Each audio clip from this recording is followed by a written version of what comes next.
আজ ওকে অফিস নিয়ে যা, ভালো করে সব ঘুরিয়ে ফিরিয়ে দেখা, ওসব দেখে বুঝে নিক, তারপর ও সিদ্ধান্ত নেবে যে কোন কাজে ও স্বচ্ছন্দ। কি ঠিক আছে? হ্যাঁ মা, কিন্তু আমি বলছিলাম যে আমি ওকে sorry sorry sorry sorry extremely sorry, আমি একটু লেট হয়ে গেছি স্যার। পুরো 1 ঘন্টা লেট, এটাকে একটু বলে? স্যার আপনাকে আর কি বলবো স্যার, আপনি তো সবই জানেন। একটা সুন্দরী মেয়ে রাস্তায় বেরোলে কি প্রবলেমে পড়তে হয় বলুন তো। আজকে আমি জাস্ট বাড়ি থেকে বেরিয়েছি, সব ছেলেরা আমাকে ঘিরে ধরেছে, আমি জাস্ট পিছন থেকে দেখছি লাইন পড়ে গেছে। ও মাই গড স্যার, আমি আপনাকে কি বলবো, ওই সিচুয়েশন থেকে আমি যে কি করে বেরিয়ে এসেছি না, মানে ব্যাস, রোজ তোমার এই এক এক্সকিউজ। এই সমস্ত আজে বাজে গল্প বন্ধ করো, আর নয়তো তোমার এই লোকালিটি চেঞ্জ করো। আমি বুঝতে পারছি না যে এতদিনে কেন করোনি, করে নেওয়া উচিত ছিল। সে তো আমি কবে থেকেই চাই স্যার, আপনি তো আমার দিকে চোখ তুলে তাকাচ্ছেন না। কি?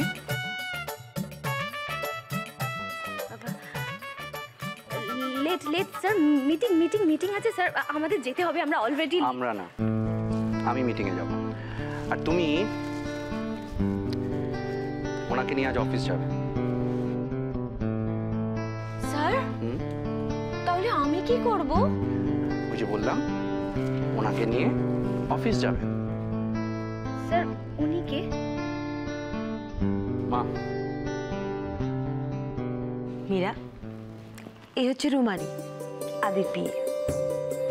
ম্যাডাম আমি ঠিক বুঝলাম না, উনি কে? আগে তো কখনো এই বাড়িতে দেখিনি। এই হচ্ছে মীরা, আমাদের ফ্যামিলি মেম্বার, আর এখন থেকে রোজ তোমাদের সঙ্গে অফিস যাবে। মীরা, ওকে। হ্যালো মীরা।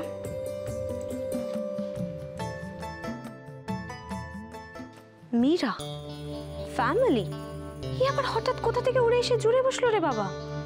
আদিত্য স্যারও তো কেমন করে একটা যেন দেখছেন। সে কি এদের মধ্যে তেমন কিছু আছে নাকি?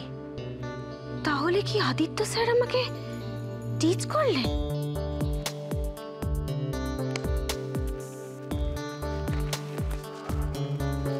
তোমার ওনাকে পর্যবেক্ষণ করা হয়ে গেলে ওনাকে নিয়ে তাড়াতাড়ি অফিসে যাও, কেমন?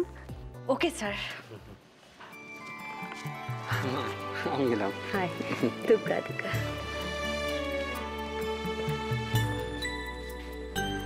চলুন। আরে আরে আরে সাবধানে।